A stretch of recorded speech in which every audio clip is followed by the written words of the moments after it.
sí. Stepping from this corner right here, that's the southeastern corner of the Temple Mount. You can see some steps coming up from the south there. We're going to be down on those steps tomorrow. These are the southern steps of the Temple Mount. Que le deja mano. As you come up those steps, everybody seeing the southern steps of the Temple Mount? That wall, run right into that wall right there. There's no gate today on those southern steps. There was at one time a major gate into the city. That's the gate that most likely Jesus would have come in. That's the major entrance into the Temple Mount from the time of Jesus. Coming up from left to right, it runs right into the wall. Again, there's no gate there today. As you walk then up into that wall, you'll see a gray dome rising up, another gray long rectangular building coming out of it. That's the Al-Aqsa Mosque. Okay? That's the Al-Aqsa Mosque.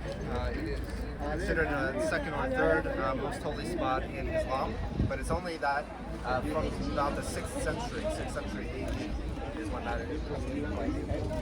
The right side, the golden dome that you see there is the Dome of the Rock. I'm sure you've heard of it. I'm sure you'll recognize that. I don't want to say too much about it out loud. It's one of the worst places in the world. It stands right on top of the place where the temple used to stand. And replaces that, intentionally replaces that. And it's given the idea that Islam has triumphed over that is where the temple would have stood in Solomon's day. Solomon's temple would have been, well actually Herod's temple, a little later, would have been another third higher than that. Okay, so that's only 2/3 the height of what Solomon's temple would have been. So it would have been a very tall, even more impressive building than that whole area up there, about 48 football fields will fit on top of the Temple Mount. It's huge. From this point of view, it's huge. If you're standing on top, it feels even bigger than that. So it looks small, but it is from where we're getting so along on the front wall that's the mountain here, you see the eastern gate that's right there. And that's kind of a double gate. You see two gates right there, and that's the highest part of the center of that wall. You see that? Yes. The highest part of that central wall, you've got a double gate right there. Okay? That's the eastern gate, right? Alright, so they're kind of getting in front of us here. We'll try to keep them out of it. Sorry. What's the name? There are many places to take pictures from. Alright. That's okay. Enjoy your day. All that on top is the Temple Mount. Now that is the complex, that's the platform that was built originally by Solomon. He came up from the city of David, which follows down below here. And honestly, we can't see much of the city of David here. It's kind of a lip that sticks out. From our next point of view, when we drive to the southern part and look over from Pas Promenade, we'll be able to see the city of David a little bit better. That was where the original city that David conquered, the city of Jebus, was there, the Jebusites. That was their capital. And David conquered that, made it his capital city. And then in Solomon's day, they expanded up onto the Temple Mount. So this is Mount Moriah up here. It's also the spot where Abraham took Isaac to be sacrificed up there, up on that Temple Mount. That's the same spot that event took place. Okay?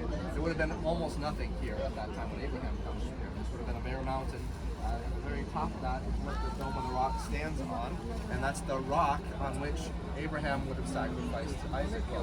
And brought him to sacrifice. Obviously, they didn't sacrifice him. A ram was provided, right? And caught in a thicket there. And Abraham ends up sacrificing the ram instead of Isaac on that spot, right? So that's right where that golden dome is sitting right there. Another thing I want to point out to you here. So you find the golden dome of the rock, right? To its left, and up a little bit higher, you've got a gray dome. See that rising up on the hill above it there? That gray dome, you know what that is? There's actually two gray domes there. We were in there yesterday afternoon. That's the Church of the Holy Sepulchre. Okay? Yeah, right? That's that gray dome. That's right there. There's two gray domes. Is everybody finding that? Yes. To the left? Anybody not finding it? Anybody not finding it, raise your hand and I'll show it to you. Okay, Diane. So you got the Dome of the Rock. Come over to the left and go upwards just a little bit. You got a gray, pretty large large gray dome. You see that? Yeah, that's the big dome from the Church of the Holy Sepulchre. To its left, you've got a large tower sticking up. That's the Lutheran Church of the Redeemer. We ate lunch right next to that yesterday. So it's a very tall tower. That's the Lutheran Church of the Redeemer. Right in front of us, looking down on the Mount of Olives, right in front of us, you'll see a series of graves, right? So Israelite graves, Jewish graves, all that. Basically, the whole Mount of Olives is covered wherever they can find a spot for that, because they believe also that Messiah will enter into the eastern gate of the city, and this is where the judgment will take place. And so they want to be the first there for the resurrection. So it's buried here on the Mount of Olives. So it's prime real estate. On the other side, just below the wall, okay, well, let me do it in geographical order. So we're on the Mount of Olives. Fall down the Mount of Olives into the Kidron Valley. That's the Kidron Valley that separates the Mount of Olives from the Temple Mount. So on the other side. So that's the Kidron Valley, is what this all goes down into a V right here. The other side of the Kidron Valley is way up onto the wall of the Temple Mount on this side. You see some graves on the other side over there. Those are Muslim graves put there because they say they're trying to prevent the Messiah from coming. So they say that the Messiah will not walk through a Muslim graveyard in order to enter the city. So you're fine with it doing that. So that's a problem right? So he'll overcome any of those obstacles.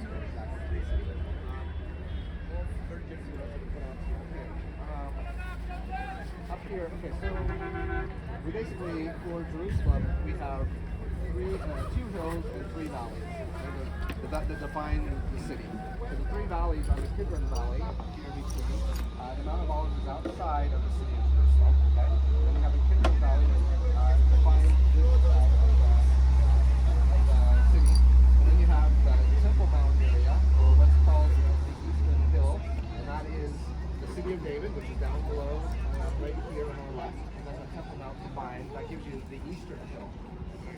Yesterday when we walked up to the western wall, we parked right there.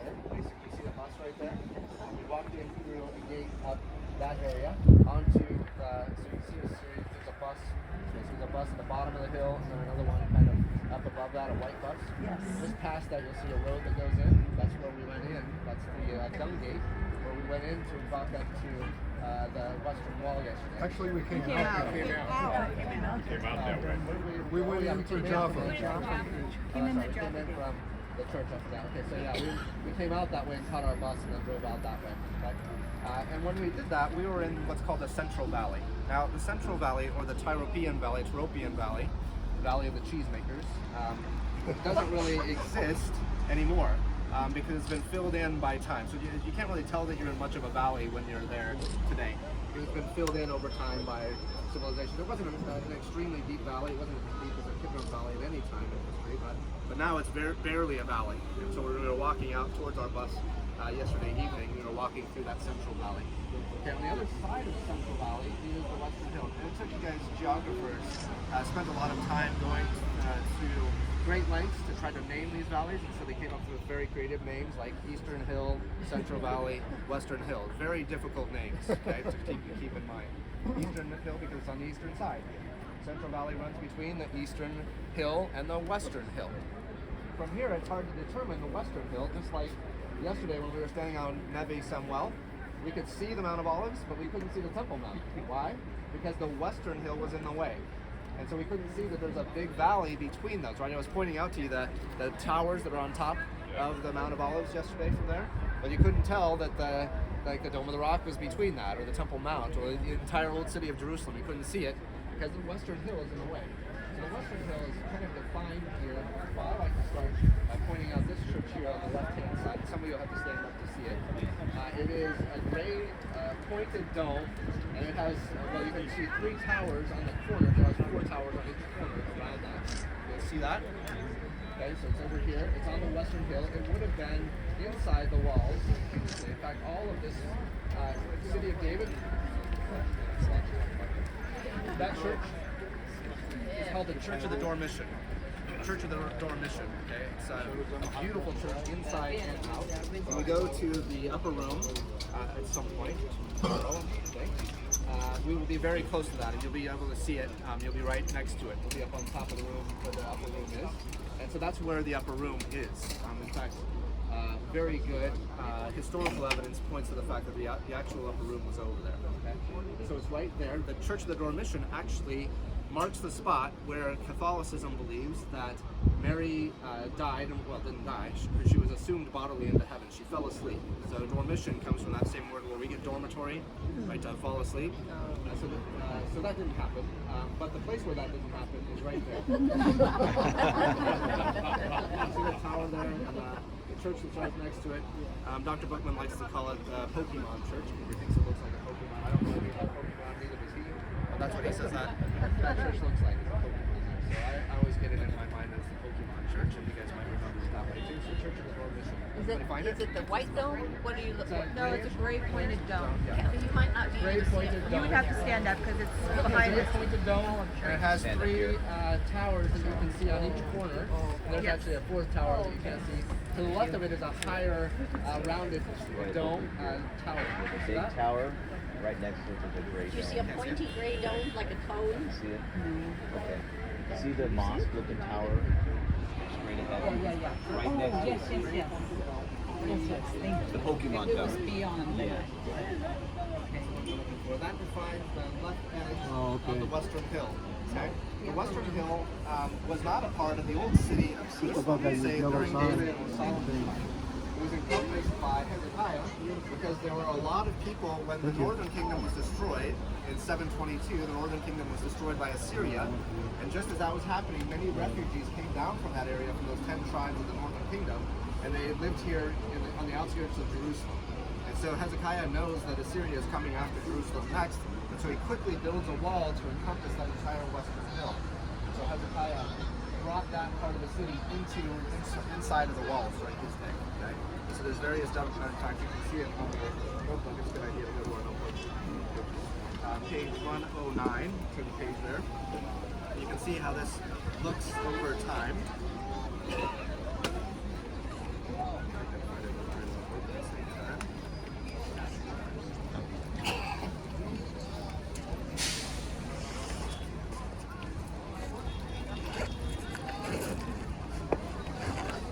That's this page in your notebook, right?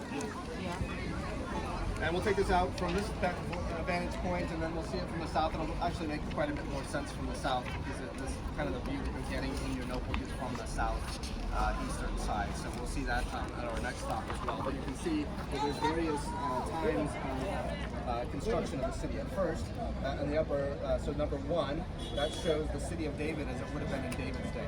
So he comes in and conquers that area. Number one. Comes in through the water system, they come up into the city, take it over, and kick out the Jebusites, and that becomes the beginning of the capital city for Jerusalem. So that's all down below. Very hard to see it here. You can almost not even see it until you're standing in it. So very small area of the city. During Solomon's day in number 2, it shows an expansion that includes that lower city, the city of David. Sabi Mama Bobby, ikut naik bis ka tadi. These panoramic photos. Salmon, because, well, not the angel of the Lord comes in and destroys people in Jerusalem and all throughout the country because David had done a census.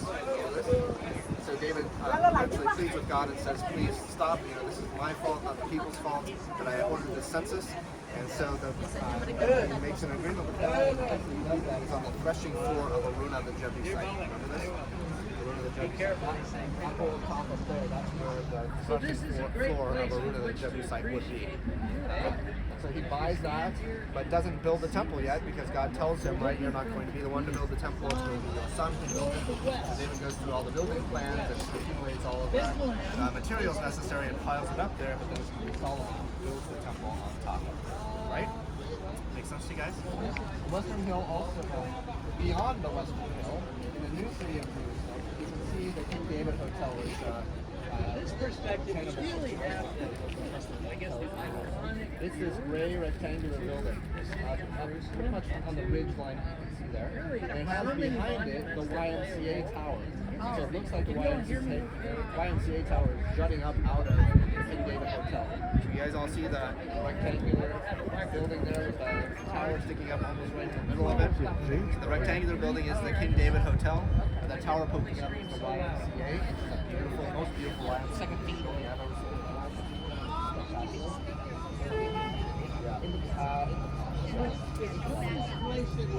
So from there, so that's beyond, that's in the new city already. So you're looking past Jerusalem and you'll see the King David Hotel. That's a little bit from the old. It's still in Jerusalem, the new city today, but it would not have been in Jerusalem during David or Solomon or Hezekiah's time. This is all brand new city there outside the wall. So all the buildings up on top there, the huge high rises and hotel buildings, all those things are in New Jerusalem, not within the old city of Jerusalem. Does that make sense to you guys? So Carthage is encompassed by a wall that was built by Suleiman the Magnificent in the 15th century. That's what we see today as modern walls. They come down this hill, this way, they snake this way, eventually encompass the Temple Mount here, run all the way down to that side, back past the Temple Mount. So the Temple Mount actually ends where, okay, you see the trees, right? And on top, those are all on top of the Temple Mount. But beyond the trees, that's at the end of the Temple Mount there. Okay, so the Temple Mount at that spot. But the wall continues down that way, Pakistan ways, and then turns left, just past that hill with the trees you can see on the far edge of this hill there. It turns left there, and it's about a kilometer square on each side. So about 6/10 of a mile on each side is all the size of the whole city. Okay, so we're seeing basically the entire eastern. We are seeing the entire eastern wall of the old city at this point. Does that make sense? The western wall, which we were at last night, what had been called in history the Wailing Wall, it really shouldn't be called that, just call it the Western Wall. So it's not the Western Wall of the temple. Everything that was left of the temple was thrown down in 70 AD. The Romans come through and they completely stripped the Temple Mount of all of its buildings up on top. They would have taken down the whole platform on which the temple stood as well, but they found out it was too much work. It was just going to be way too long to do that. So they were satisfied with throwing down the buildings which were on top of that. They didn't destroy the Temple Mount platform, only the buildings that stood on top of it. Okay, so where the temple was, that all got thrown down, and we'll be in the spot where that happened, where some of the stones from that temple are. We'll see that on the first century street that's been excavated recently down in the valley, the central valley, so they'll be down there tomorrow. See that, okay?